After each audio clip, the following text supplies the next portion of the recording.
what makes good production is like listen to the emotion. Like if you compress a vocal on an Elliott Smith song the way you do a Rancid song, it doesn't work.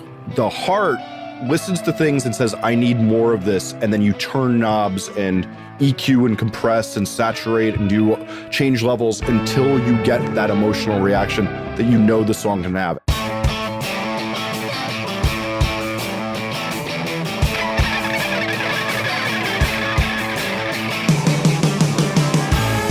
Welcome to Recording Studio Rockstars. I'm Lid Shaw, and this is the podcast created to help you become a rock star of the recording studio. Hey Rockstars, it's your host Lid Shaw, and welcome to Recording Studio Rockstars, bringing you into the studio to learn from recording professionals so that you can make your best record ever and be a rock star of the studio yourself. My guest today is Jesse Cannon, a musician, engineer, producer, and multiple author. His new book, which you can now find on Amazon and Kindle, is called Processing Creativity: The Tools, Practices, and Habits Used to Make Music You're Happy With. Over the past 2 decades, Jesse has worked in nearly every aspect of the music business, most notably recording bands like Animal Collective, the Misfits, the Menzingers, Man Overboard, Basement, Transit, Thank You Scientists, Somos, Leftover Crack, as well as mastering records for acts like Brand New, NOFX, Bad Books, Real Friends, and over 1,000 others. He received his pedigree under producers like Ross Robinson and Steve Evetts, with groups like The Cure, Limp Bizkit, Dillinger Escape Plan, Saves the Day, Senses Fail, and a Static Lullaby, and spent years working under esteemed mastering engineer Alan Douches at West Side Music. He is also known for writing the top-rated music book on Amazon, Get More Fans, the DIY Guide to the New Music Business, which details how bands effectively promote their music. The book is now in its 4th edition, and this year he published Processing Creativity: The Tools, Practices, and Habits Used to Make Music You're Happy With, which has already received immense praise for its innovative take on how musicians can make more emotionally powerful music. We're going to talk about what Jesse has learned and how you can apply it to making great records in your own studio, whether as a musician, engineer, or producer. Please welcome Jesse Cannon to Recording Studio Rockstars. Jesse, are you ready to rock? I am. Nice, dude. Thanks so much for being here with us. This is a wonderful book that you've written. I particularly love the cover, which is super cool. And, I appreciate that.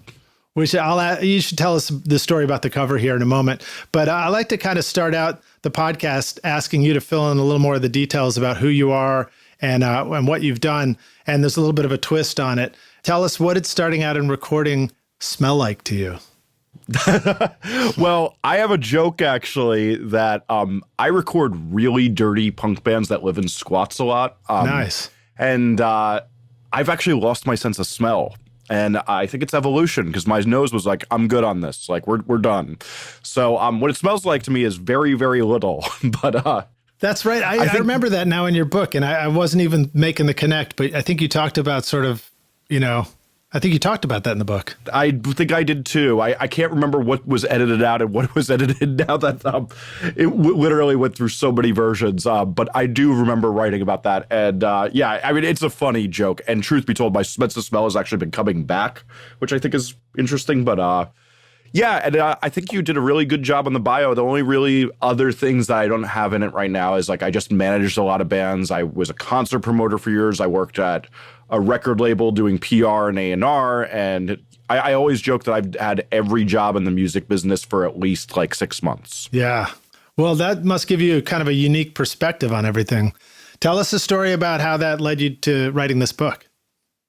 So when I finished my last book, Get More Fans, which was kind of the idea of that book was I had managed these 2 bands from like nothing to signing with one of the largest indie labels, and we did it all DIY, like, I don't like to say DIY in the do-it-yourself sense, but in the decide-it-yourself sense, and that we decided what was important to us and made really big decisions, and they gained these huge fan bases. And what I wanted to do, because then all these bands are like, please manage me. And I'm like, man, I really don't like waking up at 2 a.m. to catch up on email. My girlfriend wants to stab me in the throat in my sleep when I do get any sleep. Maybe I'll just write a book and give all the things I've learned away so that I don't have to do this anymore. And so I did that. Yeah, and like just like you, like I like doing the education thing, and I put that out into the world. And on the first day it went up, a semi-famous YouTuber writes a comment on an article and says, "This book is stupid. All you need to do is make great music, and then it'll market itself."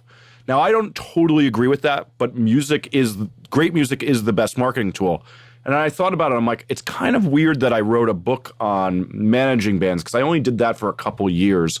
But what I have been doing for nearly 2 decades is producing records. And I know a lot about this, and I've always been intensely interested in that. And so I was kind of writing a different book when I first started. It was going to be a little bit more, the thing I like to say was like, it was like Tim Ferriss's 4-Hour Work Week, but for music. And then I kept reading about creativity, and it kind of just took me down this road. And I realized, like, I listen to all these podcasts, like I'm listening to yours and I'm listening to tons of others all day, and I'm not hearing people make a lot of the connections in the stuff I was reading. And I went, you know what? This book's going to be about creativity. And 4 years later, it's now out in the world, and it's very exciting. Well, it's really cool. And, reading it, like you clearly take a deep dive into breaking down every element of, just addressing the different parts that people would typically bring up about creativity. You sort of, I guess you could kind of say you debunk some myths along the way, but you really break it down and dig in. And I found myself just getting inspired at the same time. You sort of made me want to go hit the studio and go pick up a guitar and write songs, which is pretty cool. So tell us more about, where do you want to begin? Tell us what this book is all about. What are some of the first things we're going to learn when we read your book? So what I tried to do over, really is kind of over the last 8 years, because there's things in that from my old blog that I wrote 8 years ago. So I just kind of kept taking notes on how I saw the creative process fail the groups I worked with. And obviously, as a producer, like any of us who are probably listening to this, was like, we want to foolproof this process. So we make amazing records every time. Everybody we respect does that. And, I got to thinking, like, what do I see that goes wrong all the time? So this book, I tried to, in a not long-winded way, go over all the things I commonly see that people miss. I didn't want to get too obvious. I wanted it to be a little bit more intermediate to expert, so I didn't go into the most basic of things. But there's a lot of things that, I really believe in this day and age, like, the biggest problem is that, like, yes, all the information is there, but people have so many loopholes. You miss one little detail, and it could be crucially crippling, or, you just haven't brought that detail into your life. Like, I talk a lot about getting into good habits and things like that, because I really like this saying from Derek Sivers that it was like, if it was just knowledge we needed, then we'd all be millionaire bodybuilders. Right. And I talk a lot about how you make sure that you get these things I'm talking about incorporated into your life, because that really is the thing. Like, the big thing I saw with Get More Fans is like, everybody like, why are you giving away all those answers? And I'm like, no one does them anyway. Every time somebody sends me something and they're like, I've read your book 3 times, I go on their website. I'm like, well, you didn't do like the 3 most important things.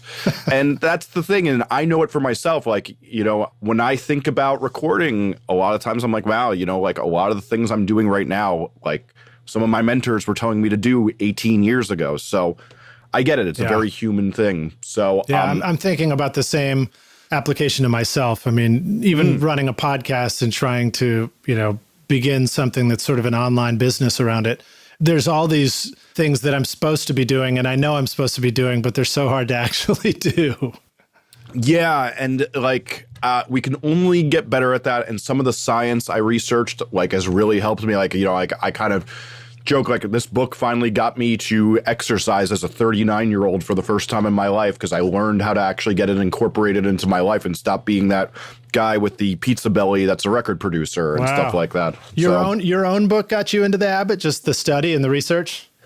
So, like, the thing, particularly, there was a book I learned called The Power of Habit. It's a pretty famous business book. And so there's like this thing about like how you actually get into a habit. And I'm like, all right, I need to get in the habit of doing sit-ups. I mean, I already bike to and from work 12 miles a day, but it's not doing anything for my gut. And, you know, I'm drinking and eating pizza and hanging out with musicians. So it's on the not bike at the same time. Yes, That's impressive. Yes. I have eaten pizza on the bike. Try not to drink, though. So I got this thing. I'm like, okay, well, what's the habit? I master and mix tons of songs a day. Every time I mix or master a song, I have to do sit-ups or push-ups before I can start answering email or do anything else. While that's going and I'm running off the instrumental or whatever, it's time to do that while we make sure everything's okay. I like that, man. That's cool. I do have a pair of, I can do pull-ups on the spiral staircase in my studio. And then I've kept a pair of little push-up bars, not that you need them for occasional push-ups, but keep going. I like that idea of sort of mixing it in with your mixing. So yeah, like, you know, I think that's another thing we have to acknowledge is that like there are borders of our lifestyle. Like I have like, you know, my clients don't come in every day. I don't have like a Monday through Friday. Like I work different days of the week every week. So like getting in a habit of like doing things I had to acknowledge with my life, like this is probably the only way exercise is going to get built into your life because every day is chaotic, but there's one constant. You run off mixes, and the bands find it hilarious when they see me doing sit-ups or push-ups between their mixes, and I tell them that this is my rule. Yeah. Well, I like that. Habits are really critical for anything you're trying to build a habit around. What are some of the things? So obviously being physically healthy is a habit that we need to build if we want to keep making records in the studio for very long, because otherwise we won't be literally here on this earth for very long to be able to make those records. But what are some other things around making records that are great to build habits around? And also, I feel like we kind of skipped over it a little bit, but one of the really great lessons that I learned in the beginning of your book was just understanding this concept of sort of following your heart and, you know, whether you're creating for yourself or you're kind of creating for other people. And I'm thinking you're going to get back to that, but maybe tie some of these together. Yeah, I could tie it in. So I, as a record producer, one of the things like, you know, like I hate to do it sounds a little braggy, but like, you know, when I first got my success in this, I was very, very young. Like I was under 25 when like I started having like a top 40 single and a lot of songs on MTV. And this was a long time ago. Now that's a little bit more commonplace. But like one of the things was a good habit for me was I would not, under any circumstances, I could be so overworked, so behind budget, I would not compromise on the idea that 15 minutes a day, I had to try something on a song that I've never tried before and just, you know, I didn't know what a flanger is. Let's go in and start learning that flanger. Yeah, that was one of your, I'm going to just interject one of your own comments. You said that it's one of the secrets you like to do are rules for the studio where you create them for yourself. You said always try and have a unique tone on every song, something that like sounds like it's only on that song, which I thought that was a cool idea too. Yeah, I stole that from I think I've stolen that from 5 of people I respect that I've probably heard on various podcasts or read in interviews over the years. And I do think that that's something like I found also resonates with me is that those are my favorite songs, always have that one thing. But like with the making the music you love, like the other big habit that like I try to get some of the musicians I work with continuously over the years and is like when you're feeling an emotion, you know, what we have to do is, you know, a lot of the beginning of the book discusses the thing that a lot of people think they imitate, or I like to there's a concept in creativity they like to call idea sex. So Reese's peanut butter cups, chocolate, peanut butter. Oh, look at that. Right. That's not how good music is made. A lot of people think if I just throw these two things together, it's going to make good music. What makes good music is emotional reactions and tying things together. Like, everybody I've ever watched that makes great music keeps reacting and reacting and reacting and saying, what does the sound I'm hearing inspire? That it's an emotion I'm feeling inside me. And then as well, on the other side of that is if like you're a songwriter, that a lot of time you have to go in and say, you know, like you have to get in a habit that when you feel pain or you feel something you want to express, to get that out and then retain it and have the good habit to also remember to hit record on your iPhone if you're not around a DAW or something and get really good with that type of stuff. That's a good amount of it for songwriters, but I even have like habit as producer that like I often even like today I'm mixing a song from somebody from a band that I've worked with for years. I love these songs and I know that if I go in to do my mastering for the day, where I might not be as emotionally attached to it, it's going to kind of drag me down because none of us like having to fix problems and stuff like that. So I know early in the day, I have to work on what's going to need emotion for me. So this mix is going to need me to zone into like how this song makes me feel in fine tones. Whereas like the mastering I'm going to do today is largely going to be the thing of like EQing out where the honkiness in the vocal is and figuring out how the multiband moves right. Not very emotional things, and figuring out how you put that into your life is so crucial. Well, so how do you put that into your life? I mean, I would equate that to some of the things you learn about your own process, where you might say, there are some tasks that I'm going to do that need a very clear head. So I'm going to put those ones in the morning and make those the first things I do in the day. And there are some tasks that are maybe more repetitive, and I can do those in the afternoon, post-lunch sleepiness. And then maybe there are some things that are good at night. Maybe my voice sings well at night. But how do you tie those together? How do you separate your creative tasks from the ones that are less emotional?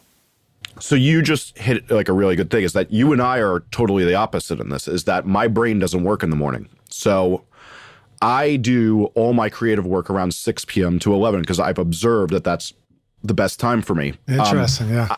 I know I'm in the minority on that, but there is a good amount of us who have like that weird thing. And so what I do is I have an app called OmniFocus, which is a to-do app based on David Allen's Getting Things Done. That really like, yeah. So you're one of the smart, efficient few. I tried it though. I never actually could adopt it, but my brother, he adopted it and used it for a while. And I do subscribe to the David Allen philosophy that says, if you've got something to do and you think you can get it done in 2 minutes, do it now.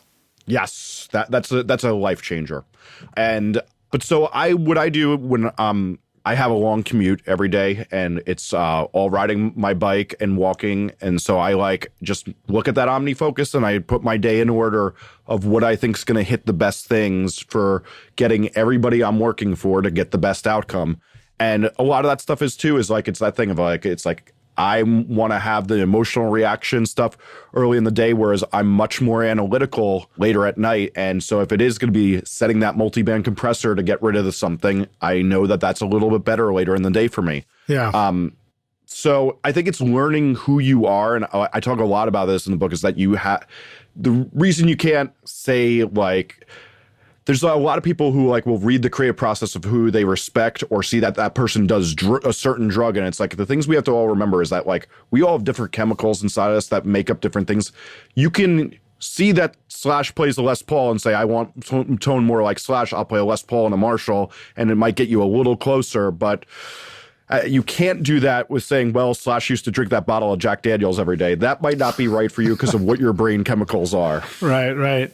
Well, it's interesting. I was thinking about the creative process and how it might apply to mixing. I just did a bunch of mixes last week, and I think I did 4 in the day. And I was listening to them again this morning, and I noticed that the mix I did towards the end of the day, when I was scrambling to just try and get through it quickly, and I was tired, turned out a lot better than the mix I did first thing in the day, where I could really think about it and kind of be methodical, and it was clear-headed. So maybe that's part of the creative process coming through right there too. Yeah, and like learning who you are with that is so interesting. Like I talk about one thing in the book that like, if you think about Nigel Godrich and David Friedman, they're both considered 2 of the people who do the most creative, inventive mixes.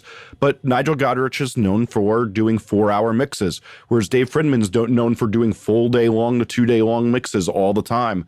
And learning who you are and what you need to do to make Alan Douches, who was one of the first producers I worked for, he always had this thing, results, not reasons. Right. And you have to figure out how you get to those results and not have reasons why it didn't work. And that could be different times, different ways, and acknowledging things about your process each time. I have the same thing as you, is that I often hear my first mix compared to my fourth mix, and then I send it to the band and I just put some letters on them and try to make it so they don't know which one's early, and they pick the earlier mixes all the time. Interesting. Yeah. This is what I was going to ask you is, what would you like to tell people about how to just sort of discover who you are? Because that seems like that's an important part of it. If you want to really get to know yourself, to begin to study your own process, what are some good ways to get to know yourself? I think one, you have to have a retention device. So like that OmniFocus for me is like, I often put things at the top of the to-do list so I see them every day, so I continue to work on them. And then eventually I feel like I can erase them because like it's so a part of who I am already. Like I, made a real big pledge to start. I was actually watching a tutorial from Nail the Mix, and I watched the way one of the guys moved the EQ around, and I leave that on my to-do list for a while. And then I started to realize like, oh, that's now just part of my thing of like that. I grab the node on the FabFilter EQ and I move it around for a little while and see what is in there if I do these things, and my mixes are coming out way better. Trying to figure out that, and then who you are is like, I think even another more interesting thing. Like I've gotten really into Spotify playlists of looking at what I can build so that I can revisit things to steer me back on course. So one of the big things I talk about in the book is that obviously the hardest resource we have to keep from depleting is our objectivity. And so like I'm faced with today, I need to add a lot of very Cure influenced like percussion parts to the song.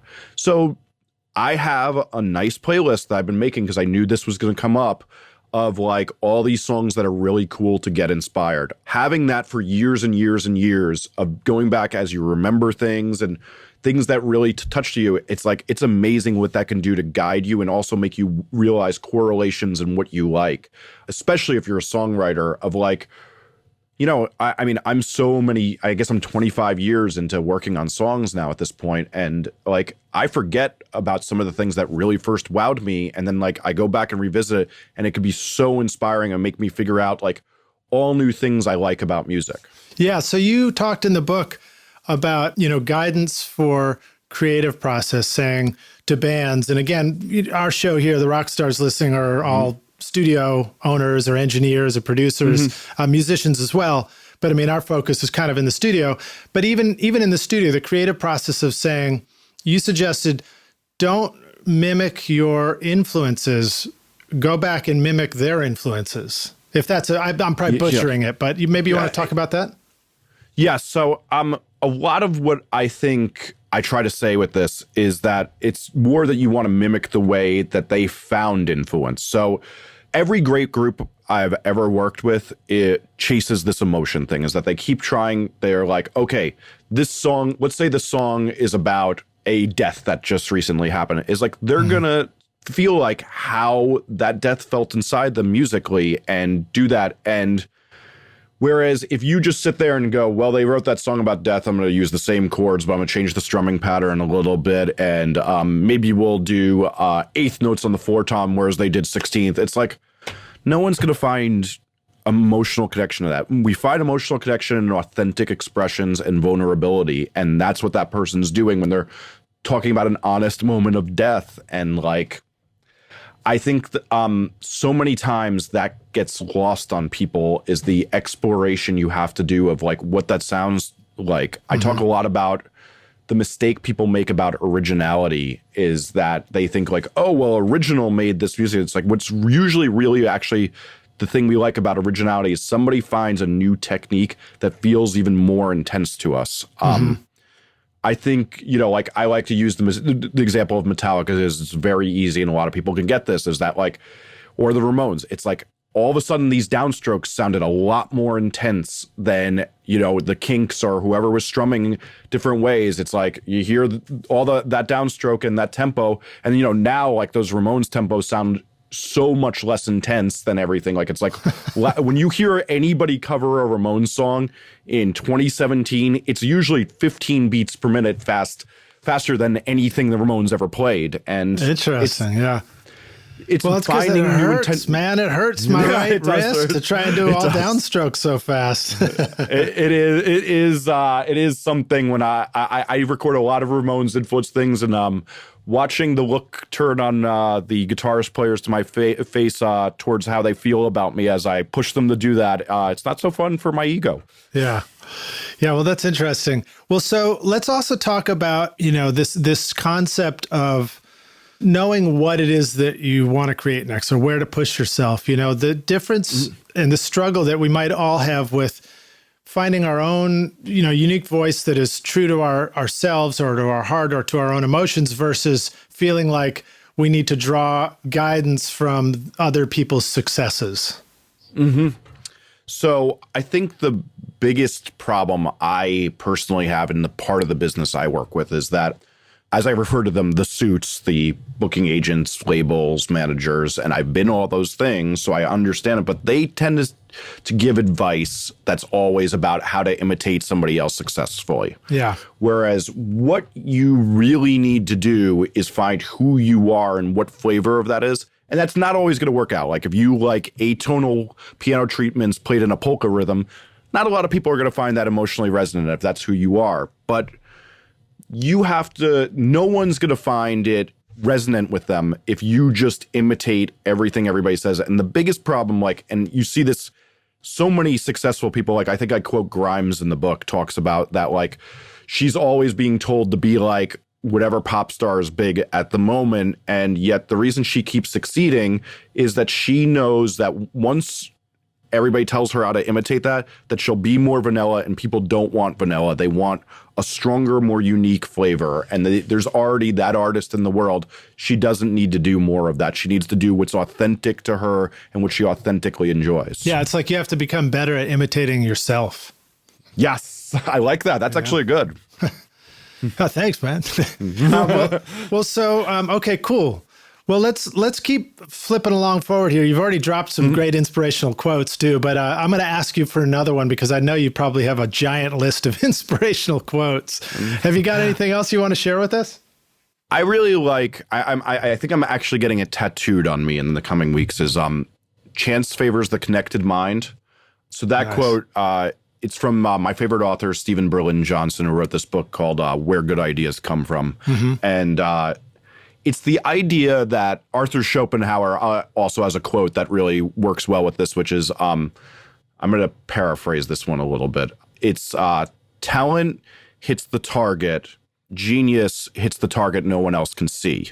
And so what these two quotes kind of mean together is that a lot of people think this is luck or that's that, and they don't see that actually this person is so fluent in connections and seeing more than other people that they do that. Now, when I've gotten to be in the studio with all these amazing musicians that I've been fortunate enough to be around, is I see that time and time again, is that they actually see connections to make that all these other people who don't do as well don't do it. And I really don't find the luck thing to be, people are always saying, we've all heard the musician be in the studio, like, if I just had their thing, then I'd be just as big. And it's like, Right. I think that there's a lot of time that people miss out that these people are so dedicated to being fluent in how they create and being really, really, really good at seeing the chance that comes along. So I'll use Robert Smith from The Cure as an example. Robert is one of the most well-read, intelligent people. So when he reads a book, he sees how to put the allusions and metaphors in the book into lyrics better because he is just such a curious person that it becomes so easy. And that's one of the things that makes him so good at what he does and why his lyrics always hit the mark on being a really evocative image that other people relate to. Yeah. I have to say, Friday I'm in Love is probably one of the best songs ever written. I'm 1,000% with you there. But I also like to share or ask you to share a story from your own life about a really important failure for you, something that maybe became a great learning experience in the studio or in and around writing this book. So a really interesting failure I had early on was, so I went to audio school. And before I went to audio school, the year before, I produced 35 records at 18 years old that year. Yeah. And I go to audio school, and I think I produced 2. Wow. It zapped all the enjoyment out of me, and I got really good at graphic design. I was laying out zines. I was getting all these jobs doing that because I just loved creating. I was writing my own music, but I wasn't producing records because that's what I was learning all day. And where were you? I was in New York. I've always been in New York, aside from one year where I moved to LA to work under Ross Robinson. And okay. So I start making all these bad career choices. I get out of college and I'm like, maybe I'm not into record producing. I start working at a record label. And they put me as a PR person because they're like, all right, well, this guy knows everybody and he's got good connections. He can write. Great. PR person. That seems like the right fit. And I do that. In 6 months, I'm so miserable. I'm like literally the worst employee he says he ever has at that record label. And I go into the studio one weekend and I go, oh, this is what I'm supposed to be doing. It's like, I like creating. I don't like reciting. I knew a lot of the knowledge in college because I'd already done a lot of this stuff. I'd been working at WFMU, this freeform radio station, for 3 years by the time I got to college.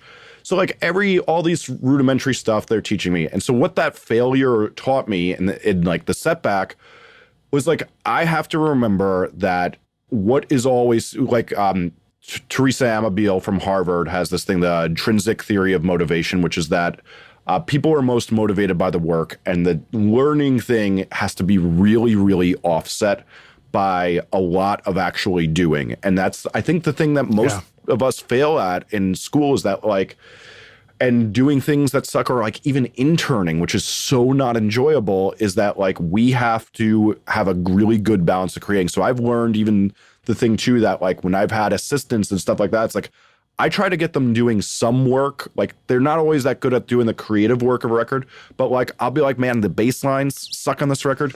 Go sit with the bass on a terrible M box and just sit with the bassist and try to come up with better ideas, and then show them to me after you guys are done and you feel like you've exhausted all the ideas and you've got something you're happy with. Like Nice. Get something creative worked into it, because you're going to never, ever be motivated if you're just doing the all work, no play thing. Yeah. You're like Frank Lloyd Wright of producers. That's way too kind. But I don't know. I just envisioned it. I know he had this huge team of creatives around him doing all kinds of stuff. Yes. Well, that's cool stuff. So how did you sort of strike an aha moment out of all that? I think a big aha moment for me came a little later. So I talk a lot about in the book about this objectivity thing I talked about before. Greg Wells, who's worked with like Adele and Katy Perry, has like this really great quote about that the hardest thing we have to do is hear music the way we would hear it if we heard it the first time whenever we're working on a song. And so I take the objectivity thing really, really seriously. So I'm, unlike you, an incompetent guitarist. I can't do any downstroke. And so I recognized the weakness in my records was guitars. So rather than getting good at that when I played drums and keyboards in bands, I said, I'm damn good at vocals. I'm damn good at drums. I can sense songs and where I think they should go and have a vision for them. But guitars just don't make sense to me. So I hired a assistant, and who later became the co-owner of my studio, Mike Ottinger. And he does all the guitar, bass, and usually a good amount of the keyboards on every record, because it makes it so I don't have to sit through the tuning, the perfection of these songs, especially like some of the genres we work in. It's like, you could be on 8 to 10 hours of guitar per song. Like tech metal that we do, it's like, it takes forever. So I keep my objectivity. I can walk in there and say, the bridge is a little flat, guitar intonation wasn't good, and not have to think about that it's going to take 2 hours to redo. I think objectivity is a hugely valuable skill to have making a record. And it's one of the hardest things to hold on to. And it's something that I noticed when I first learned how to really edit in Pro Tools, that you'd have to sort of go in there with a microscope looking at the trees to do a lot of work.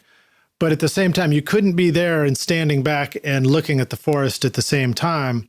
And so, you're either trying to figure out ways to get in, zoomed in close and then step way back, or like you've suggested, you get somebody else maybe to zoom in close for you so you can, more often be stepped back. But let's keep talking about that, because I think that, that's probably the biggest skill that we all need to make better records, is just learning how to balance that objectivity against, getting in and mucking about with stuff.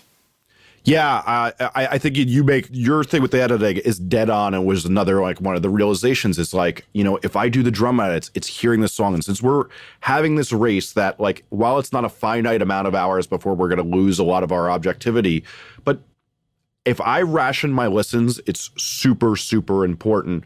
And to do that rationing, I have to always like, if I'm going to listen to a song, so I take notes. I mean, there's sometimes I'm producing 40 songs in a week that I'm going to have to do some serious work on. I'm often doing 3 to 4 full-length records or EPs at once. And I make it so that when I listen to something, I have to have a notepad. I have to be paying enough attention. I might do some listens later on in the record where I don't pay as much attention, where I just put it on in my living room and see if anything catches me because I'm confident we've caught all the things before.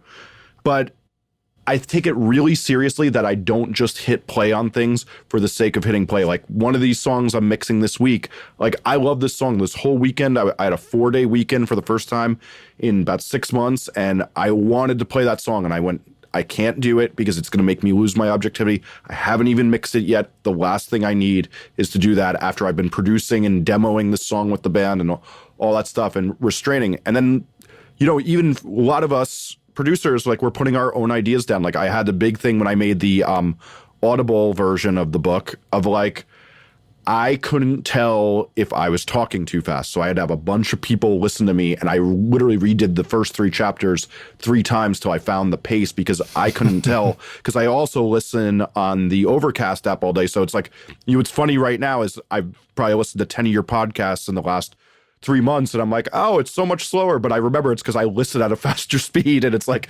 Right. you lose your objectivity because you're not used to the thing you do. And just as, like, if I do a folk record, I've been doing 12 punk records, everything feels a little slow. Mm-hmm. And, boy, talk about that. So, like, what about end of the day when you come in and listen to a song and you're exhausted? It screws with your perception so much. Yeah. And you're like, oh, God, we screwed that song up. It's way too fast, or it's way too slow. And I've learned to just put that away and just don't even make any decisions at all about it at that point of night. Yeah, I'm very, very big on that no big decision gets made after hour 10. And I'm starting to even move that back as I get older, that like hour 8 or 9, we're not making big decisions. If you want to keep working and we got to make a deadline, let's find some simple things to do that aren't big decisions, like we got to recut this song, et cetera, that we can get done to make some progress. Right.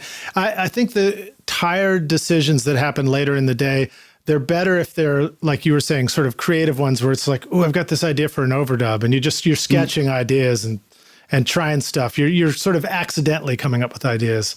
That's a great time for it. Harmonies, little gestures at the end of the day. Not so much, let's try the chorus at the front of the song, even though it happens at the back of the song right now. Yeah.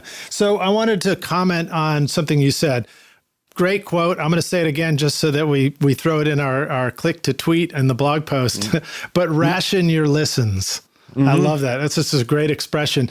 And what it reminds me of is the importance of when a band finishes a take in the studio. One of the things that I tell the interns here is, as soon as they walk in the door, always hand them sharp pencils and a clipboard with a fresh piece of paper on it. And make sure you throw the numbers up on the screen in Pro Tools. And the reason is, if we can have everybody listen to playback of that performance one time and collect all your notes, why would we have people not take notes and then go, oh, yeah, I think I heard something. Let's go listen to it again. And then the keyboard player, oh, can we listen again? I think I had something in there. And it turns into this protracted, elongated, day-long listening to one take where you could have just gotten all your notes in one listen. And same with mixing. When you're going and you're taking your mixes or your masters and you're going to go listen into the car, bring a notepad with you. When I'm listening to a record in the car driving around, I really have a clear sense of what I think about things. It just hits me like that, And it's one of the really frustrating things is there is still, I've never really figured out a great way to be driving, listening, and then make sure I take those notes in real time. Have you ever figured out a good way to do that won't kill us all? It's so funny. A lot of the time, I'm just on my phone and I'm on the subway. I don't drive, but I bike ride a lot. And what I have to do a lot of the time is I have to hit stop on the song and then take a voice memo and then listen to that voice memo at my computer all the time. And it is this thing, though, that like what I take so seriously is, I sadly have the experience of like, I'll be in a bar and a song comes on that I mixed 9 years ago, and there's the thing that I forgot to take the note about, and it comes up in that song, and my friends are all looking at me like, did he just get a text that he got like dumped by his girlfriend? Because he looks miserable. And what that is no, what I really heard is that the tambourine played for an eighth note past the chorus, and it makes me insane. And probably no one else is listening, but the idea of that it ruins it instead of being a pleasurable moment that this song came on in the bar, it makes me a little insane. And I know that I have to never have that happen again. So I retain, I mean, I really like, if I was a recognizable person, people would tell stories of this insane person who goes in the subway and stands behind a stairwell, mumbling into his mouth a background harmony. Yeah.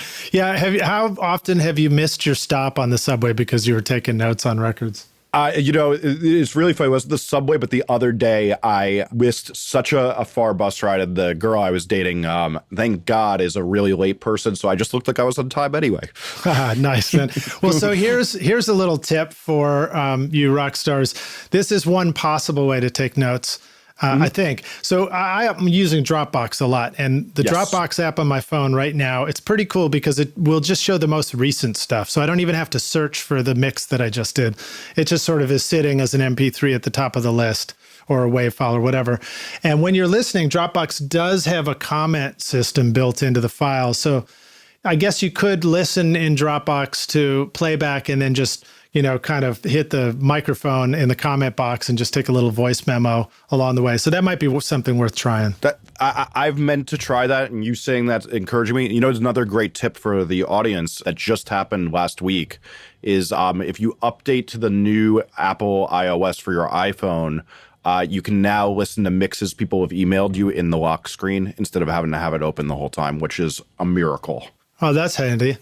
Now, what about your rules for having an idea about something and then you come back and listen to it again and you can't remember exactly what your idea meant? Do you know that? That happens in the studio when you're like, oh, I heard something on playback, and then you listen to it again. But it also happens when you take a note and then you go back to fix the note that you took. And you're like, what was I thinking about? Yes. And this is literally, like, I think something everybody wrestles with. And I think I'm finally getting good at fixing this, which was during this book, when I'd have the idea. So, like, let's say I saw this musician do something that I'm like, oh, we need to write about that. If I just wrote down one sentence, usually that thing wouldn't come to me until I saw it again. And I'd see that note in my note file. And then, like, 2 years later, when it happens again, I'd be like, oh, that's what I was talking about on that note. I couldn't figure out what I was meaning. Now, most people don't have the benefit of that happening with a song. But what I learned to do is, and it's the same thing about my song ideas, is that I have to get everything out of me, every detail, and try to clear my brain. It's kind of like the Artist's Way, Julia Campbell thing of like the morning pages thing, is that you need to get all of it out of you until you're kind of dry and you don't have anything flooding out of you anymore. Yeah. I really do believe what a lot of people take for granted is that they're just going to have these ideas and be able to remember it. The way I talk about it with inspiration in the book is like that it's a lot like bread, that even if you make the bread with terrible like Pillsbury dough, if it's hot out of the oven, it tastes pretty damn good. But after a day, that's terrible. Right. Every bit of better inspiration you have, yes, it might last a little bit longer, but you really need to get it the second it comes out, because the second it comes out is always the best point for that inspiration. So do you mean you need to get it, like you need to turn your bike around and go back to the studio and make the change right then, or you just need to write the note down and then come back and read the note later when you're in the studio? I'd say I get 60% of it done just writing it in using the Apple Notes thing, and then I get the other 40% of it done leaving myself voice memos, or I use that Music Memos app on the iPhone. And what I do if I'm around a stereo is I'll put the song on and then I'll sing the idea over the thing in the Music Memos app. Yeah, so that's something I'll do in the studio. If I have a harmony idea, I quickly record it on my iPhone. So I'll have a sketch knowing I can come back and remember it later if we're doing the overdub. But also the singer in my band, Chris King, he's done that for ages. So he'll play something back on the cassette on the car stereo, and then he'd have the second cassette in his hand and he'd sing his lyrical ideas over the guitar sketch tape and stuff. And I think that's pretty brilliant, you know? Yeah, and apparently this was a lot of Mutt Lange's technique over the years, is that he always had a micro cassette recorder and he'd just sing the ideas into that over it, and then they'd listen back and do them. Like, apparently that's how Pour Some Sugar on Me was written. Oh, that's great. I like that. That makes me feel much better about it. If Mutt Lange's doing it, it must be genius. Yeah. What? Tell us some more Mutt Lange stories. I think that's the only one I have, actually. All right. Well, I'll throw some other quotes from your book and some other people that I want to ask you for stories about. How about sharing a great story about Rick Rubin and how he produces records? What do you know about him? So I've always considered Rick Rubin, like when you read an interview with Rick Rubin, it's always usually a little bit more insightful, and I take it really seriously to actually revisit things numerous times over certain months. I have a file in my OmniFocus where I try to read certain interviews where I'm like, I get it, but I don't totally get it, and keep coming back from really wise people. I think, though, always, like, you hear the story of that, like, Rick Rubin is really, really merciless about telling bands that they have to overwrite. And the equation I got is that, like, he really tries to get you to write 2.5 records for every one you put out. And it's like the 80-20 rule, right? Yes. You know, it's funny. I never made that connection until I said this to somebody this weekend. It's so funny that you're saying the same thing. It's like, I'm like, it is 80-20. And but so, you know, he tells the story of that with that Black Sabbath record that, like, because they wrote 16 songs, there's 8 on that record. Like, he couldn't get them to do 2.5 records worth of it, but he's like, you know, there's not enough material here. And, like, I do believe there's things around it that there are some people who are a little bit more consistent with getting their good ideas to be really fully formed and equal to one another. Like, I work with one band that, like, is better than that than almost anybody I've ever met. And you can alter that rule, but, like, he even talks about, like, that first Beastie Boys record. Like, he knew that they had a hypothesis to prove that this rap and rock thing could work. And they were like, dude, we're like 40 songs deep. When is the record going to be done? And, like, I think it was like 18 months in that they were done with, like, finally going to the studio and doing these things. And it was done when he felt like that hypothesis had a conclusion. And I think that that's, like, one of the more interesting things is so many people don't do that. And then the other thing with Rick Rubin is, like, he is not that producer who's up everybody's ass. Like, so many bands, like, I can remember hanging out with, like, one of the guys from Mars Volta while they were doing that first record with him. They're like, he just lays on the couch and then yells at us. And it's like, well, he's maintaining his objectivity and then he's saying honest reactions to your music. Those sound like two of the best skills of a producer to me. Yeah. And I've heard stories about how he might have multiple records going on in Los Angeles, and, you know, he'll drive around and he'll stop by the different studios and sort of check in. And it's kind of like what you said, where, you know, if you're working with the best people to take care of some details, and you can come in and just have objectivity and really give a perspective that's valuable, then that's really helpful. And who cares whether you pushed the button or whether you came in and you know, guided people. I think the big thing for a lot of these bands is when they were looking down at the $500,000 price tag for that it was hard to justify. Right. But at the same time, until you have a #1 record.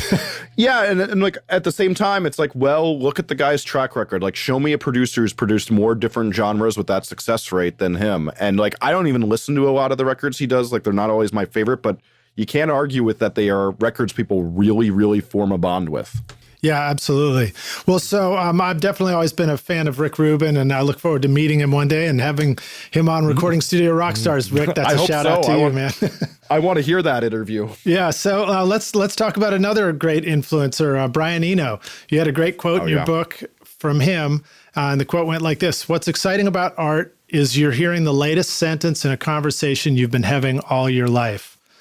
Can you comment on that and just the context in your book where you're talking about creativity and creating art? And again, it always keeps coming back to, like, are we creating art? Are we trying to create music for commerce? And how do those two things go together? So that quote is, I will say this too, is like that, you know, Brian Eno is one of those people just like Rick Rubin that you should always listen when that man talks. I mean, even like some of the great intellectuals of our time, like Stuart Brand, who did the whole Earth catalog, like always says, like, that's the smartest person I know. And so what he was saying with that, I really like it. It's actually an interview with the other most quoted person in the book, Stephen Berlin Johnson, is he talks about this thing of, like, you know how we all try to figure out, like, why does, like, I'll use the Ramones example again, is, you know, somebody might like a band that's just a Ramones copy, like, let's call them Green Day. They might find that more resonant. Why did they find that more resonant? Why isn't the originator always the most resonant thing? And why does maybe a third-rate Green Day copy resonate with people in a different way? if you think about this a lot, about like how conversations are through your life, you start to really understand how music works with that, is that sometimes somebody just speaks your language better and they talk to you emotionally on the level you're at. Maybe somebody's a little too intellectual for you. Maybe somebody explains it a little too dumb for you. Maybe they don't have all the vocabulary words to say it in a way that you understand. Maybe they're using vocabulary words that are way too advanced for you so you don't understand.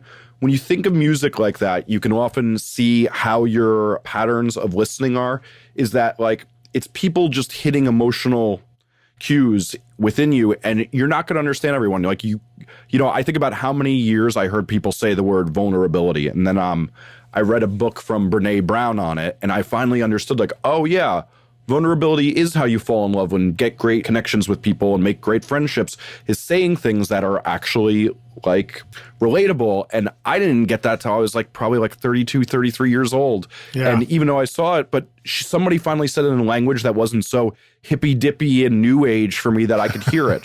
Because like I'm a punk and I rebel against that stuff. Yeah, I was a bit of a rebel too. And I liked a lot of things that were the antithesis of what everybody else liked. And a band that I think represented, you know, great emotional performance and delivery that it took me a long time to understand was U2. I actually didn't really care for U2 when they came out. Everybody else loved them, and I wanted to just go the opposite direction. And it wasn't until years later that I listened and I heard in Bono's voice, I was like, wow, this guy's really like, he's really emoting, you know? But I had a similar thing. Yeah. Well, so there was another great quote in your book too, and this one came from a very unexpected author. Is that an author, speaker, an owner of the quote? I don't know what the term is. But this is from Neil deGrasse Tyson. Yes. And it was, rational thoughts never drive people's creativity the way emotions do. And this was where you were talking about the concept of the war between the head and the heart in creativity and in making your music. Talk about that, but again, spin it on the producer and the engineer in the studio. If we're not the musician writing the music, but we're contributing to it in the studio. So the way I think it really happens a lot with producers is producers get in these formulas of like, oh, well, this person uses this gear, this person does this. This is how I get a snare to sound good. Like when you first get good at producing, like we all know this happens to us, is we're like, well, that's how a snare sounds because that's the first time I ever got one to sound decent. And then you try to do that over and over again, and you realize, like, no, there's too many variables to do the same thing over and over again. Oh, the ever elusive snare sound. Yes. So what Neil is saying there, that I think is really interesting, is that, like, actually, like, what makes good production is, like, listen to the emotion. Like, if you compress a vocal on an Elliott Smith song the way you do a Rancid song, it doesn't work. Like, you have to emotionally react and figure out like what's wrong. And the second you start seeing mixes through that perspective of going like, you know, that sound is a little too hard. Maybe I need to EQ out some of this, or, you know, when you're not feeling the energy, turning up the SPL transient designer on the attack of the guitars, you know, that is an emotion thing, but it's not doing it in the way that like where, so I would say is the head sits there and it goes, well, this is what you do because this is what somebody I heard on a podcast said to do in this certain technique. Yeah. And you force that technique onto it.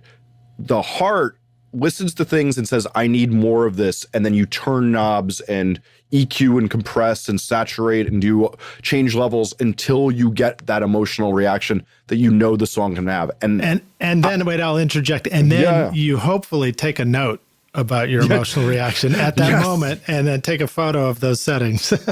Yes, take a photo of those settings, and remember the correlations. Like I've definitely learned, like for me emotionally, it's like a 1.5 compression ratio sounds a certain emotion compared to a 10.1, and like I know where to move on that scale because they usually sound a certain way of toughness, and I may not want that toughness in the ballad the same way I want it in a song where the band loves Chris Lord-Alge mixes. Right. Well, it's interesting. You remind me of a time in the studio with one of the first bands I was producing, and they were really into Nine Inch Nails, and there was an intro on a song, and they just really wanted it to sound like that. I got so sort of frustrated with the process, you know, of trying to figure out how to translate it, that finally I just said, well, let's just take the intro off the Nine Inch Nails song and slap it on our song.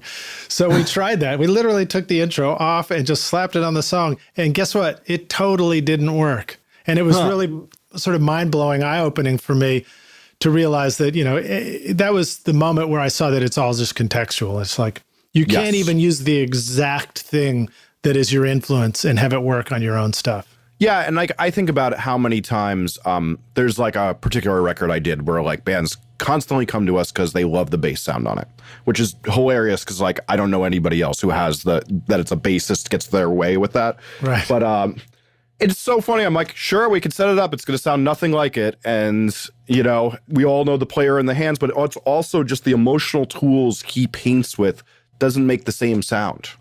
Yeah, well, that was like when I worked with Steve Albini, and he was talking about setting up the exact same drum sound that was used with Nirvana. And unless it's Dave Grohl playing, it's not going to sound like that, Yep. I love that interview you did with him. Oh, thanks. Well, so I'm going to ask you one more question, then we'll take a break and hit the jam session. But this is probably the most important one of all. I mean, we talked about all these contexts of creativity and the head and the heart and, following your own heart and everything. But ultimately, it leads you to one place, which is finding your own voice. If you're being true to yourself and if you're being true to your emotion, you're arriving at your own voice.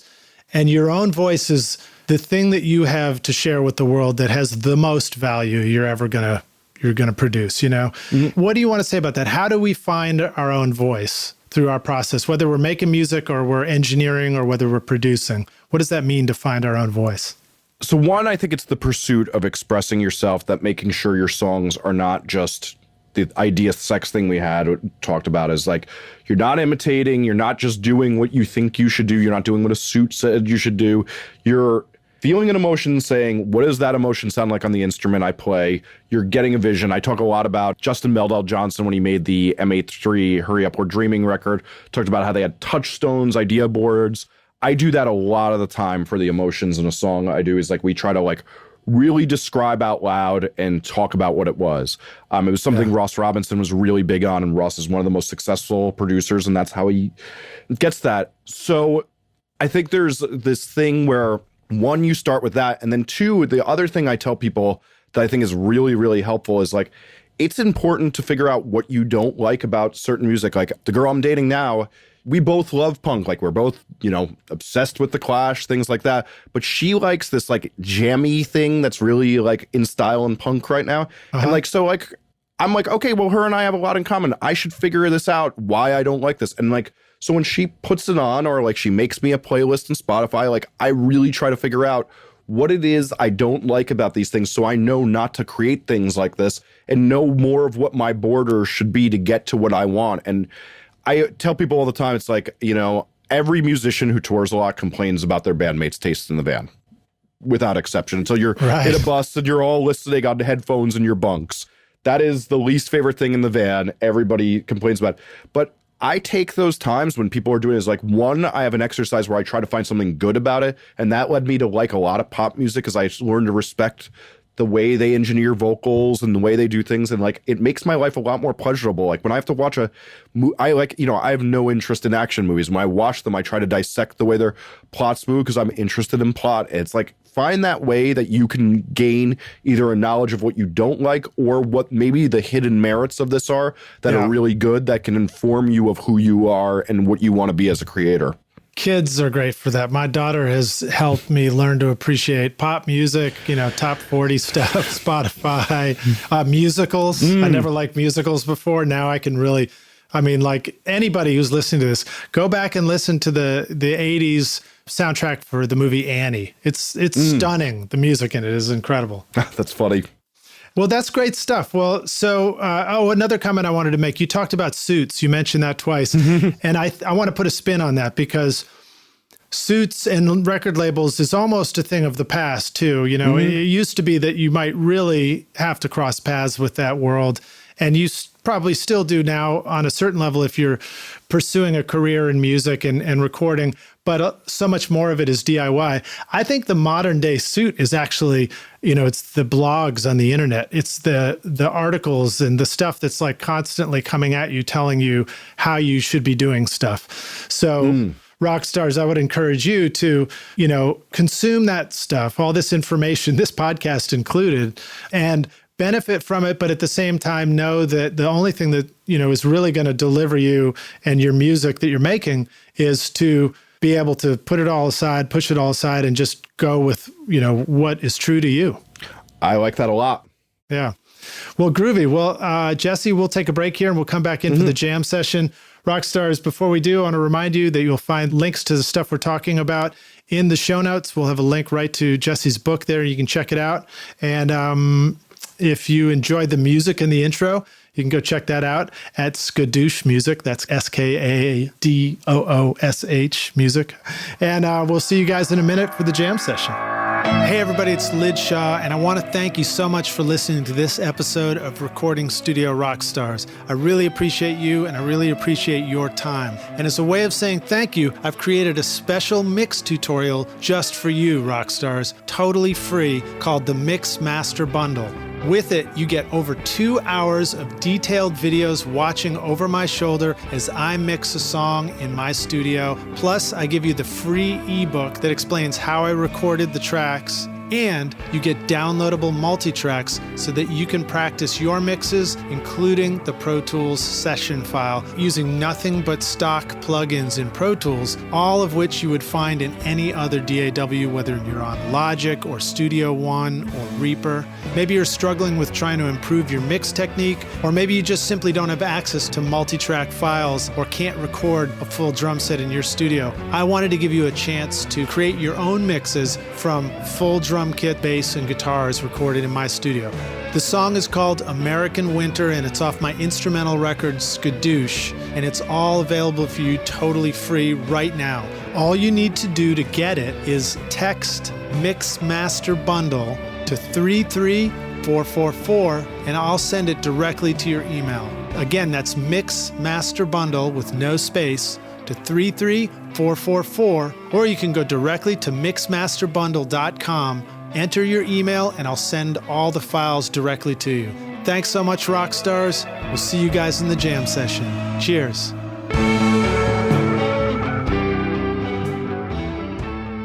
Hey, Rockstars, we're back. We're going to jump into the jam session. My guest today is Jesse Cannon.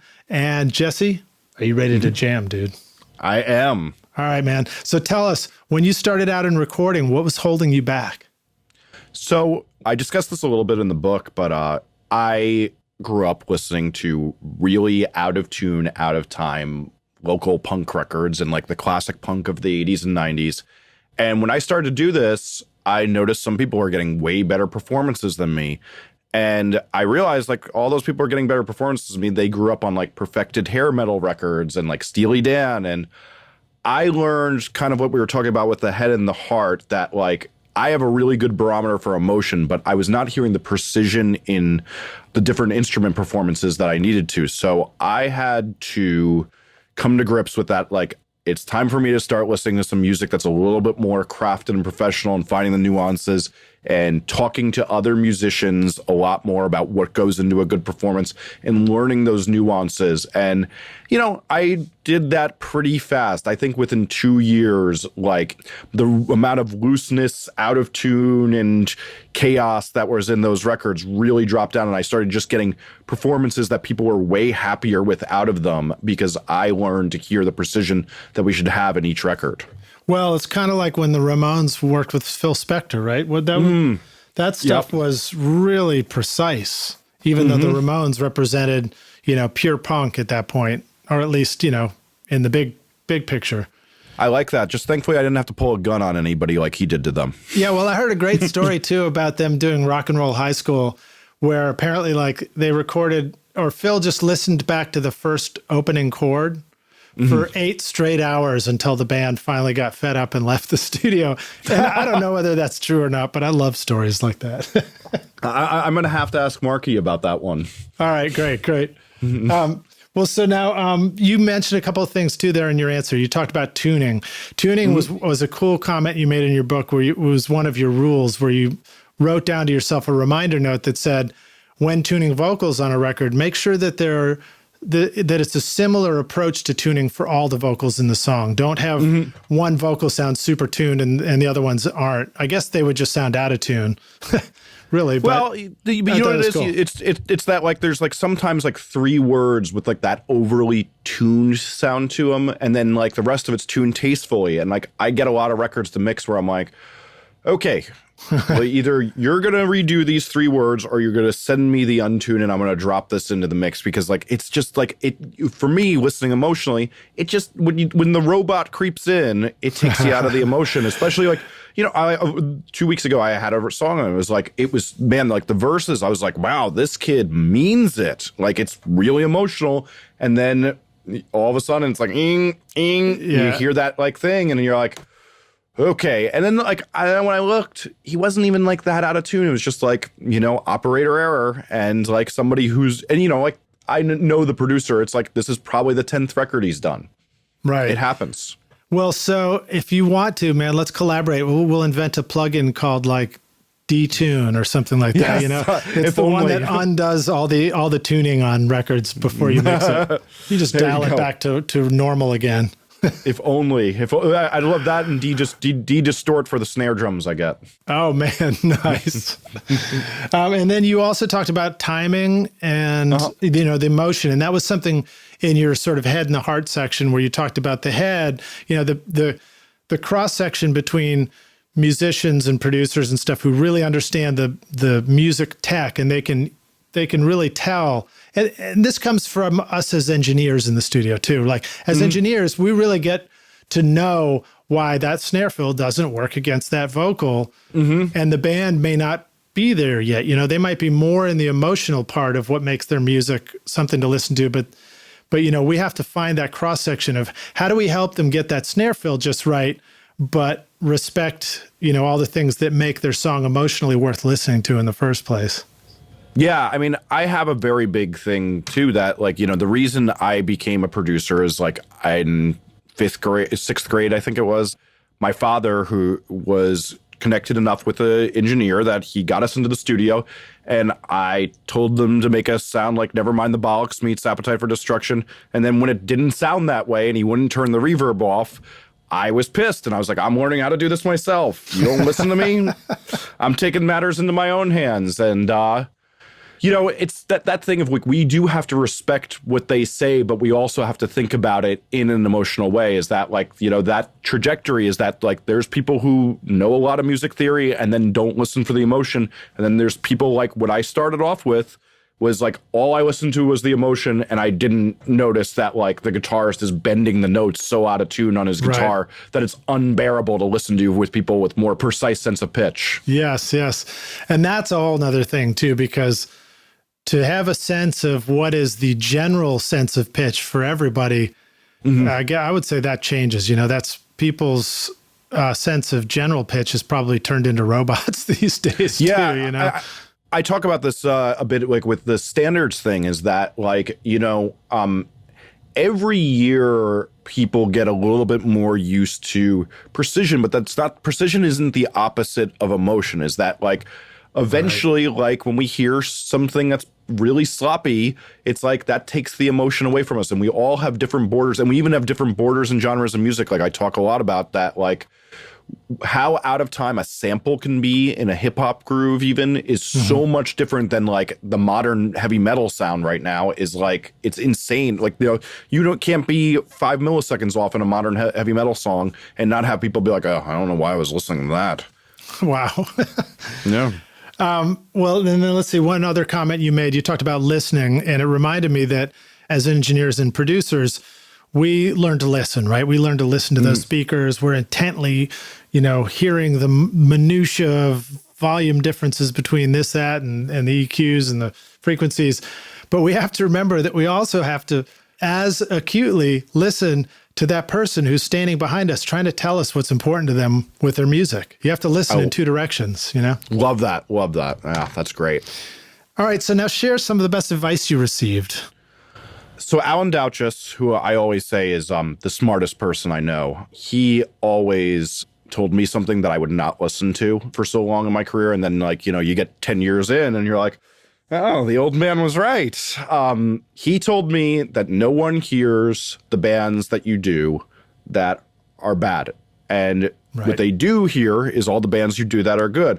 Now, that's not to say you do a terrible job on all those bands because no one's going to hear them and they're not putting any effort. Like, that's the worst engineer attitude. Like, what I always had was like that thing of like, I take on a bad band. It's like I'm being punished for saying yes to this because I shouldn't say yes to this. And now I'm going to have to work way, way harder to make them good. Whereas with a really great band, I might have to just try to stay out of the way at some points. But what I found all the time is like, you know, like, I run a recording studio with New York rent. Like, I've done some bands that I am not passionate about, and I've worked really, really hard on them.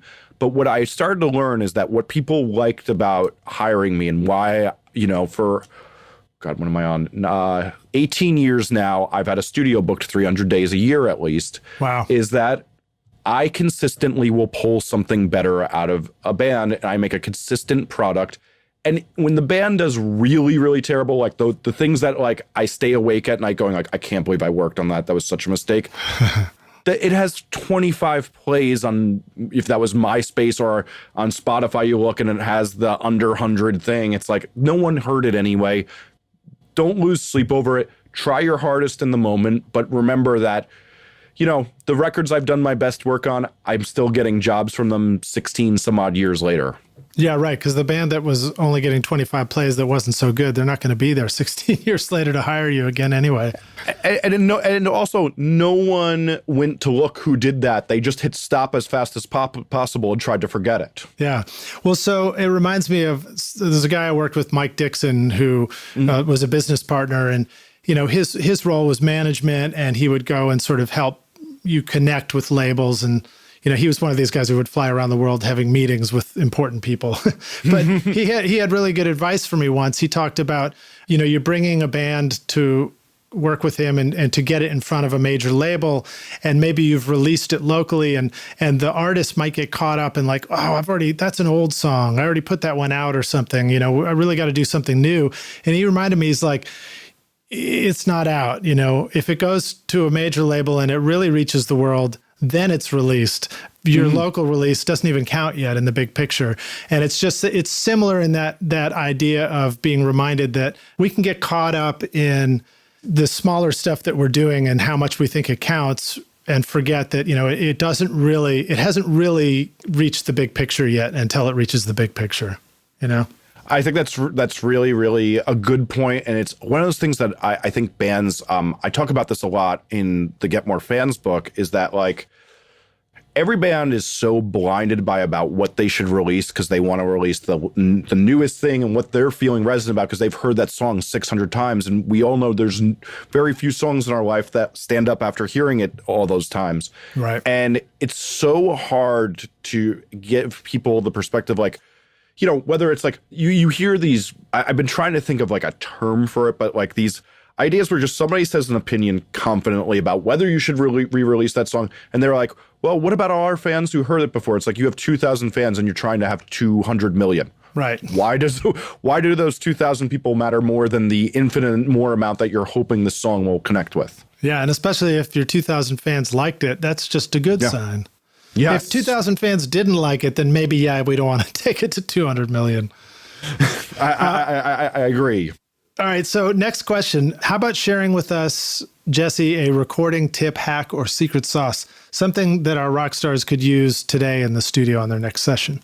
So one of the things I always noticed, like if I'd be like reading tape up, or I was, you know, really lucky when I worked with Alan Douches, is that like I'd have a lot of my favorite producers coming in to master their records. I noticed all of them kept saying this thing that you kind of like, sometimes when you're younger, you feel like they're just not telling me the truth. But they'd say, I use less and less compression every year. And what they weren't saying is that I then see when I'd like get to work with them is like they're using a lot more saturation and distortion on things. I find the more I learn to do that, the more I like the way my records sound. Is that I use Pro Tools, and that harmonic section on Pro Tools is a lot more important than the dynamics section for me.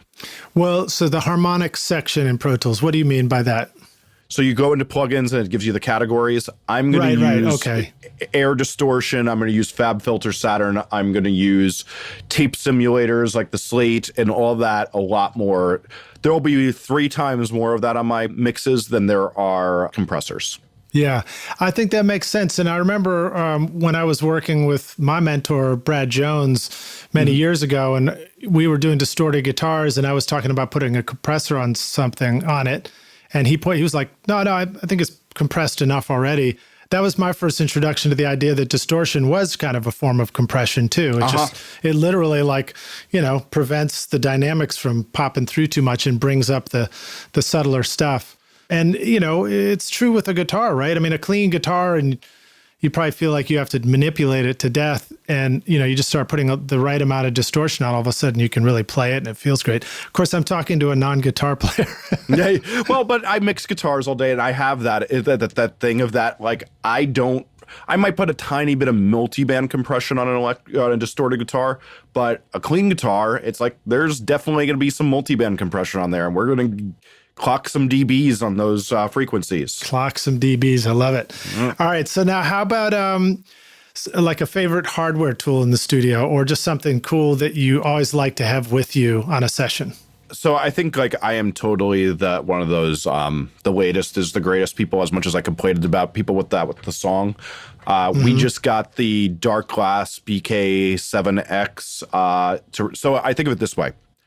The oldest piece of equipment that still works in my studio that I've had the longest and never replaced was my Tech 21 Sans amp. And I had that since 1995, 96. Nice. Is it the rack unit? It's not the rack unit. So it was before the rack unit, but it's the one with the knobs on the outside. So the first version had the knobs you had to tweak on the inside. Then this is the first one with the knobs on the outside.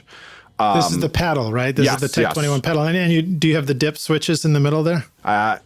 So the dip switches one is the model before this one. So this is the model after. And so that was the oldest piece that I've had that's never broken.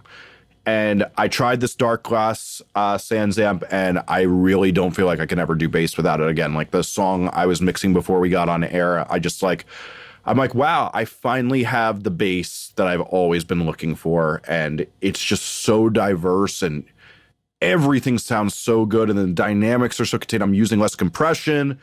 Everything with it is so good. And, the idea that it's like, this thing's $300 some odd. It's like, it's a really good piece for that price point for how much better it makes the mixes work. Okay, so I know Sans amp, but tell us what the model is one more time so we get it right. So it's a Dark Glass BK7X bass. I guess they call it bass preamp, I think is what they call it.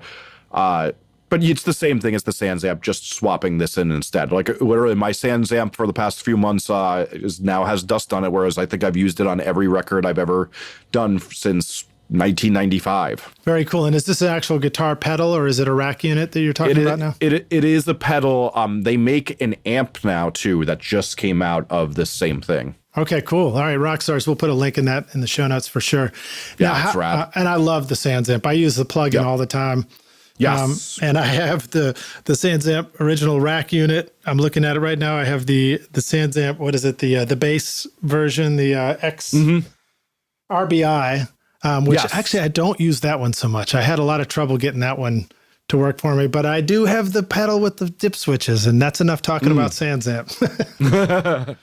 All right, cool. So now how about a favorite software tool or something really cool that you've enjoyed using recently that you want to tell people about? So I use a lot of stuff from this company called Flux. They have 2 plugins that I never see anybody else use that I think are the greatest things on earth. One is called Syrah, and the other is called Alchemist. And Syrah is kind of like the Waves fader rider, but actually works right. Everybody I know, maybe with the exception of 1 or 2 people who try to use that Wave rider, is like, I don't know what the hell they're doing. This doesn't work. I'm going to be using it on our voices mixing down this podcast. And sure enough, when I'm using it, I just said it and I'm like, well, I don't know what it's doing, but I think it's working right now. There you go. Syrah seems like it's the version that works, and the knobs, it has very few knobs. And they're all really intuitive, and you're like, oh, yes, that's doing what it kind of says it's doing. I love that. And then Alchemist is their multi-band compressor. So when I was talking about multi-banding things, that's the only multi-band compressor I've ever used that doesn't sound phasey and weird to me. I should say this. It can sound phasey and weird because you're abusing it. But when I try to do that, especially when I'm mastering records, that one sounds right and does the jobs it's supposed to do. And I think that company in general does really, really good stuff. Just most of their other tools, I have things that I like to do better. But I would say this is that, like, if I didn't have like that Massenburg EQ, I would be using their ePure EQ because I think their ePure EQ sounds amazing. Nice. So ePure, and is the Massenburg a plug-in EQ that you're using as well? Yes, the Massenburg DesignWorks one for Pro Tools. I think UA now has a version of it too for their things. But that's been the only EQ I've mostly used. Like I sometimes will use one for like special effects, but like really I've used that on every channel on everything I've ever done. Wow, it doesn't sound very punk rock. It seems sort of high tech, you know? Yeah, you just outed me. It's totally true. George Massenburg's sound is the opposite of punk rock, but I do like something really precise about that EQ. It's also just that's the EQ to me that offers the least amount of artifacts. Right. Well, so there's one place that I remember seeing the Massenburg, physical rack unit EQ, and it was at Electrical, Steve Albini's studio, making a lot of punk rock. That's true. That's true. And actually, he likes a really pure sound too. So that does make a lot of sense. I know he was a lot of getting people into that NTI EQ too. And that one's very precise too. Well, I think there's something about producing punk rock where, on a certain level, you guys are trying to really be respectful of the sound that the band is creating and not try and recreate that sound with what you do. And maybe that's why, Steve talked about not using too much EQ in the drums, where you get phase shifting between all the different mics, and where you're talking about using precise EQs. I think that that's some of it. And then that there's also this thing that you need really precise tools to get rid of the things that these people that are annoying about their sound. Because there's always a clanky part of their guitar thing that like you're like, oh, well, yeah, I guess because you play like that 8K, 800 hertz really needs to go, where like the cymbal has a certain frequency that is just so bad because they bought the cheapest cymbals that are broken. Right. And you got to notch that out. I should also say, in my favorite hardware, those mics that Steve designed are my favorite thing on earth. Like Joseph's, I can't buy enough of them. Yeah, Tom mics, yeah. I'm going to be many $1,000s poorer because I have to keep buying. We already have 2 of them, and I need to buy 2 more for the snare because I've been using them on toms every time, and I want that for both top and bottom on the snare. Well, I might have to go there too. They're the best mic I've ever heard on a tom, and I don't remember if I've tried them on the snare, but we did use them at Electrical on the guitars too, and they sounded great there. We've done the same. I love, for particularly clean guitar, I think that mic is one of the best mics there is made today. Do you have the model number on that one? I think it's E22S, if I'm right. I'm terrible with that type of thing. Me too. That's why I put the question on you. Well done. Well done. All right. So now how about a resource for the business side of doing this? A lot of our listeners would like to do this for a career and for a lifetime and not necessarily just for a hobby, though a hobby is totally legit too. What suggestions do you have for them as far as managing the business or an online resource? So I kind of forgot to mention this at first, which I should have done during the bio part, which is, so I actually am part of a startup called Noise Creators. And what we do is we give information on a bunch of producers in the punk hardcore world that are like better known producers, and we help make it easier to book them through information and some other things. But because of that, we obviously do tons and tons of transactions. And I know a lot of people get disorientated by PayPal. But what PayPal's done in recent years has been dramatically better.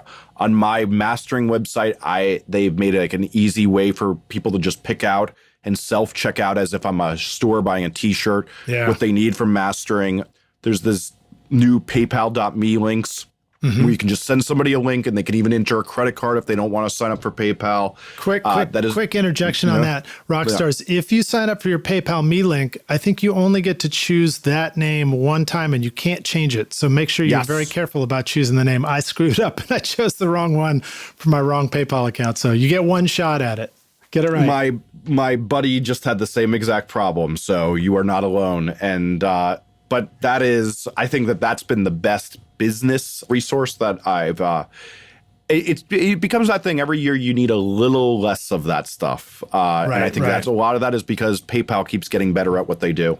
Yeah, I just my assistant just started using their invoicing, and I took a look at it, and it looks so much better than the last time I used their invoicing, which was probably 6 or 7 years ago.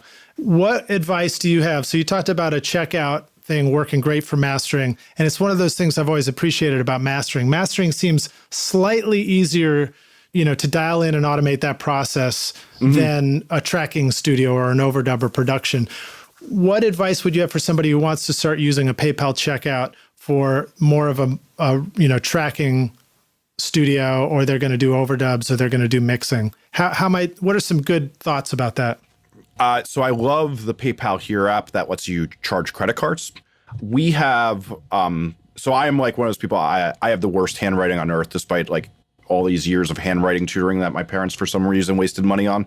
I handwrite a lot of invoices, and then I just put it into the PayPal Here app for when I'm doing actual so if like somebody's in the studio with me, that I do that because I think there's something better too with like the handwritten invoice and then just swiping a card or entering in their card number. But PayPal does that and makes that seamless as well.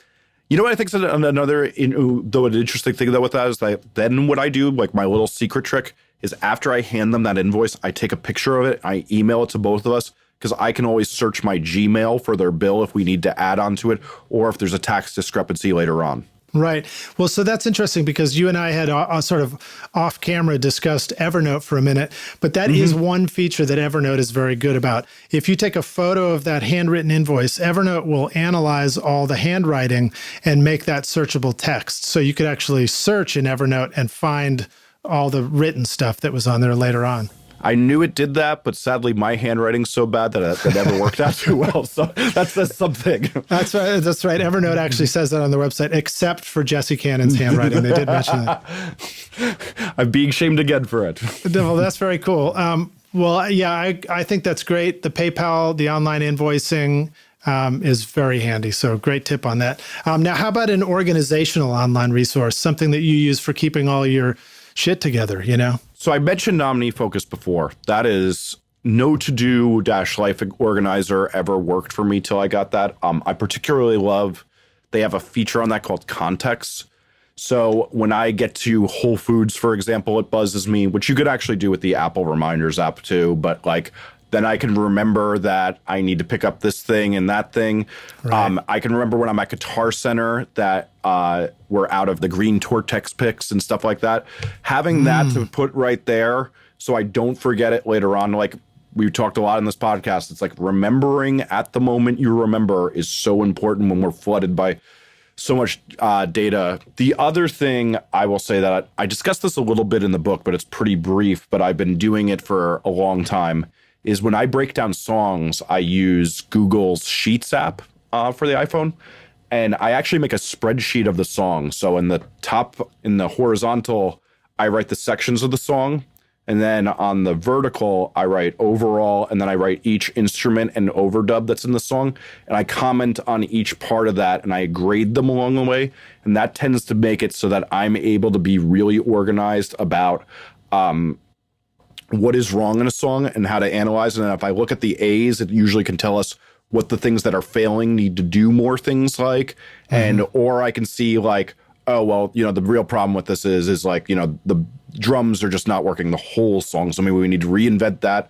The other thing I really like it for is it's really easy when we're working on a record, especially at a slower pace, and I'm getting songs as demos every few weeks from a band, is I can like look through, and then it's really easy if I do it all in the same spreadsheet that I can look at the end and I can see like, oh, every song rings out on the, tonic note of the song. We need to get some variety in there. And then instead of just changing it on the song that we realized that on, I'm able to change that by looking at a body of work and analyzing like which ones might be the best candidates and stuff like that. That's interesting. Yeah, I think that taking notes in Google Docs is great for that kind of stuff. You were talking about Google Docs right there, right? Well, that is Google Docs, yes. So the Sheets app, the Sheets, Google Sheets, yeah. Yeah. And another thing that I haven't actually adopted yet, but Google Sheets, when you make a sheet now, it asks you if you want to start from a template. So if you're making, in the same way we used to have a track sheet, you could start from a template of a track sheet right there, or, something that's kind of got your layout of everything. So that's kind of handy. And another thing that the Google Sheets can be really great for, as long as you can get other people sort of on board, is you can get everybody to consolidate all their mix notes in one place. Make sure they're right under, you could have all the song titles there, and then everybody has to put their mix notes and bullet points right underneath the song title, so you can go and like, what's the strike through? You could use that to sort of cross them off as you go. Shift Option 5 at the top of the keyboard. Man, our nerd is showing. Yes. Well, I had to do a lot of strike throughs on sections of this book. Yeah. So. Well, so there's one other thing. You talked about OmniFocus knowing where you are when it needs to know, when you need something. Will it actually know if you're on the URL of eBay or Amazon and remind you to pick things up? Because that would be pretty handy. So what's funny is I do for Amazon. I'm a big one with the subscribe and save. That's amazing for the studio because you, one, save so much money, and two, it's just another thing to not think about. But I actually, I do have a context for eBay-Reverb. So these contexts, you can do projects or contexts with OmniFocus. And I have a context. I even do so I have one of like, when you're looking at these things, get the price of that, see what that's like, and then you can figure out if that's what you're going to buy. And then two, I even have context for when I see certain people. So if I need to have, there's a couple people I work with on different things, like my partner, Johnny, with noise creators, it's like I have a context like, okay, next time him and I are on the phone, we need to discuss this, this, and this, as opposed to something that's just a quick text or an email. And it's super, super helpful for just like, I'm doing this right now. I have different things to do at the studio and home. Remembering to do that, it all allows me to retain that all in one place and organize it really easily. Yeah. Well, definitely I have to stay organized or I forget the stuff. But who knows? Maybe one day I'll stop being organized and I'll just keep what's in my head, and all of a sudden I'll wake up one day and feel very zen because I'm not doing so much all the time. Who knows? All right. So now how about, these are hypothetical questions, or last two questions. This one is imagining yourself starting all over. You move off to some town in, where would you like to move to? Iowa? Where do you want to move to in this? I think about Sonoma and Kauai a lot. Okay. Sonoma and Kauai. You move to one of those places and you're going to start all over, and you need a simple setup to record with. You've got to find musicians to record, and you've got to do something to make ends meet so you can keep recording. What would you do? What would you use as a simple setup? How would you find people, and what would you choose for a first way to make ends meet? So I actually think I do have a decent thing, because I think what I did was really right. And I think about like if I ever moved that I would do the same thing. When I started, so I worked for Alan Douches, and then I was also producing people on the side. So I was assisting him under managing, but I had to build up my reputation. And the way I did that is I'd find the band that worked really hard that sucked. And what I would do is I'd go and sit with them in rehearsals, and usually whatever sucked about them wasn't that hard to fix if I like really worked at it and put a lot of my free time into it. And so, I'd go there and I'd bring a beer or two to keep me entertained. I had my BlackBerry if like they were fighting for a while to text people with, but like I put in the time. And what I would do is like all those bands that had the work ethic, if I could get them from being terrible, all the other bands that were good noticed. And they went, yo, like now they're good because they're playing with them all the time. And I'd get tons of jobs like that. And the other thing I did on the side of that is like, so starting all over is like, I started with a really minimal gear set. Is like, I started literally with, a good vocal mic and one channel. Like I did most of my early records, even some that sold really decently, with like, one 1073, which were a lot cheaper, obviously, back then. Right. But you can buy a 1073 knockoff. I bought a Neumann M149, so I had a great vocal, and I had a distressor. And as I got money, I kept buying enough channels that, I think the first 4 years I was producing on my own, I didn't have a place to do drums. No, like no matter what, like there was no place for me to do drums because I was in my parents' basement, and there was no room for that. And I just did. At first, I only did vocals and mix when I started. I never even wanted my own studio, and then eventually it became guitar overdubs and bass overdubs, and actually I think even before that it was keyboard overdubs. And it was that thing of like, I think a lot of people just go, well, I have to have everything. I have to be able to do it all. So you buy like a Fire Pod that sounds terrible and try to just make it work, when really people are going to like it a lot more if you just invest in yourself, go to a place that has a decent drum room and decent drum equipment, eat that day. Like I would do the drum day for $50 just to pay for my like transportation and food. And I'd call that day a loss, and I kept investing in myself until, you know, those records were doing enough that I could raise my rate. I mean, I guess that's the other thing I would say is, and, you know, I think a lot of people say, I have this much gear, so I'm worth this much, and they compare themselves to the other studio down the road. But I never did that. Is I just said, if I want more work, I make myself cheap enough to get that work. Well, now, I think you just mentioned a couple of great concepts. So the one that says just have one simple high quality signal chain so that what you're recording can sound great. I mean, you know, because you probably would rather listen to, you can record with one signal chain. If you're overdubbing anyway, you could record a bunch of the different instruments on a record. Once you're past drums. But I love what you just said about finding a band that works really hard, that is the one that needs the most work, because it gives you a chance to step in and work hard at improving them. And, you know, if you're in a place where bands like they do, they know each other and they talk to each other, that word of mouth gets around, and they, you know, the other bands notice that this band is getting great. That's great. I could say this, that when I really started to do that technique was about 2002 to 3. And I still, from bands I did that technique with then, bands still come to me because they heard about that. And that's 15 years later. That's great, man. That's awesome. All right. So now here comes our final question. This one is also hypothetical. And we're going to take the Wayback Studio machine, and we're going to go back in time, and we're going to find young Jesse Cannon before Jesse was doing push-ups in between mixes. And you're going to go tap yourself on the shoulder. Young Jesse turns around and says, "Oh, Jesse, what are you doing here?" You say, "Well, I've come back through the studio Wayback Machine to give you this one bit of advice. Jesse, here's the single most important thing you need to know to be a rock star of the studio yourself one day." What would you tell yourself? Play more piano. And sadly, Alan Douches told me to do this, and I didn't pay enough attention to it.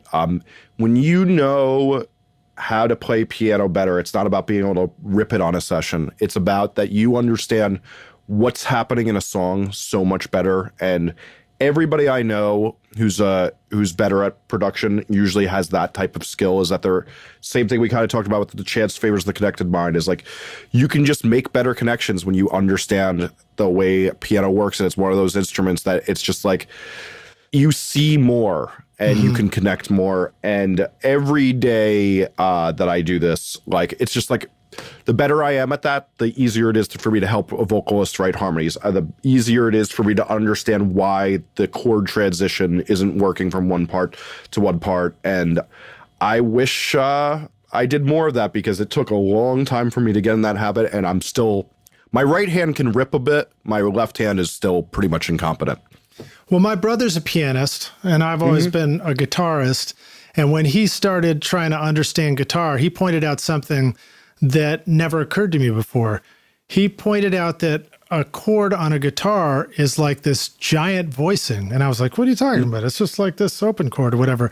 But on a piano, you know, you play a triad. Maybe you add in another note below it for the bass or something. You know, you can make it bigger if you want, but they're much more compact, and they're much more representative of the way the different harmonies are really adding up in a mix between voices and instruments and stuff. And a guitar reaches across like 3 octaves when you strum a chord. You're kind of like, you're everywhere, you know, which is probably another reason why a low cut is so useful when you're mixing a guitar, because you don't really need 3 octaves of voicing taking up your mix. No, that's actually a really good point. There is that thing that everybody talks about too, is that like, it's, if you can play both of them, that the chords you learn, the agility, like my friend Ezra Kyer, Morning Glory and Leftover Crack, like he always talks about like he loves to write on a piano and then put it on a guitar and vice versa, because like it gets you to do it in such a different, interesting way that you're still getting the same emotion out of that because it's like the chord, but like you just wouldn't think of those things, and it makes you think in a different way. And I think using both of your knowledge there, you can get you some interesting results. Well, the first thing you learn how to do with a guitar is, you voice a chord, and then your right hand, you take the pick, and you think you're supposed to strum across all the 6 strings, right? And it takes you a while before you begin to learn, oh, maybe I only need to play 3 strings or 4 strings.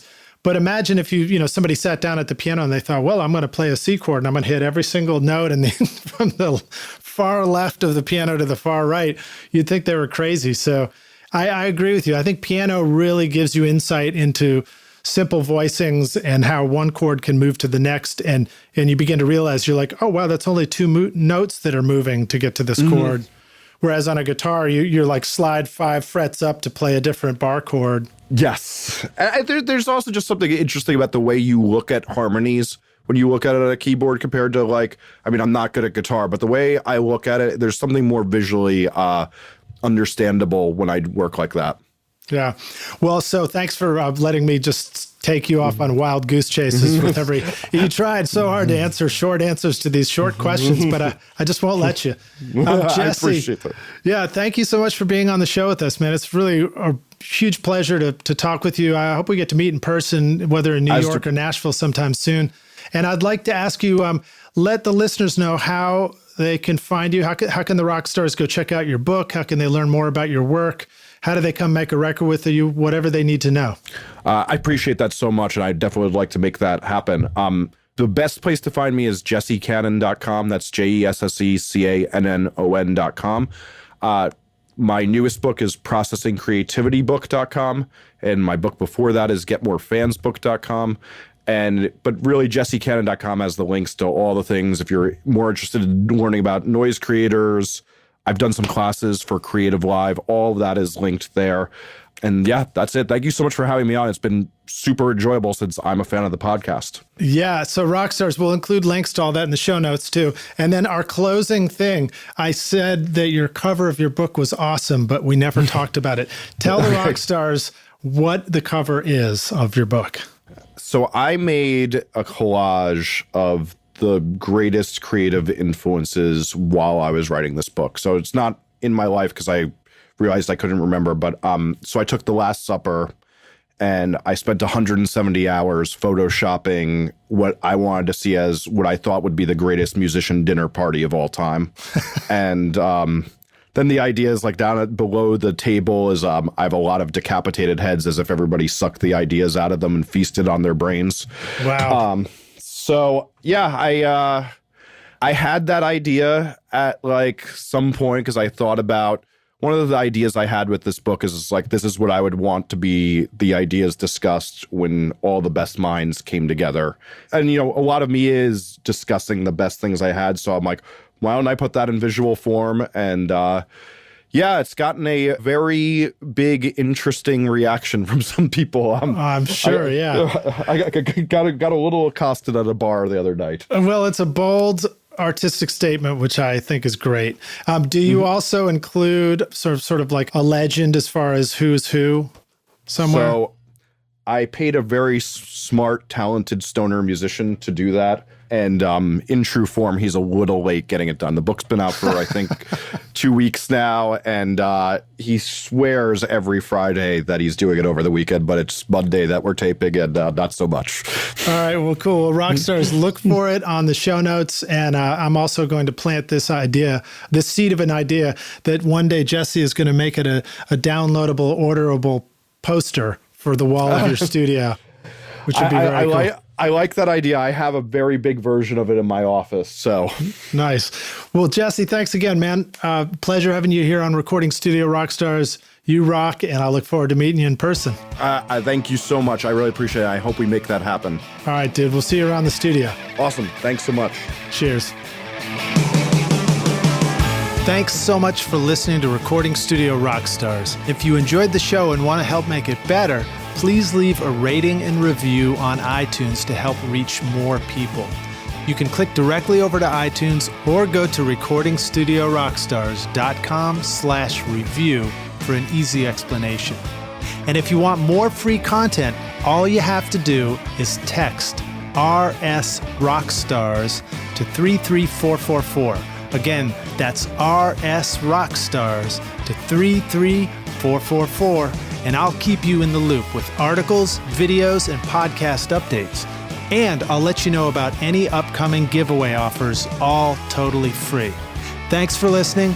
I'm Lid Shaw, and this is Recording Studio Rockstars. Now, go make great music.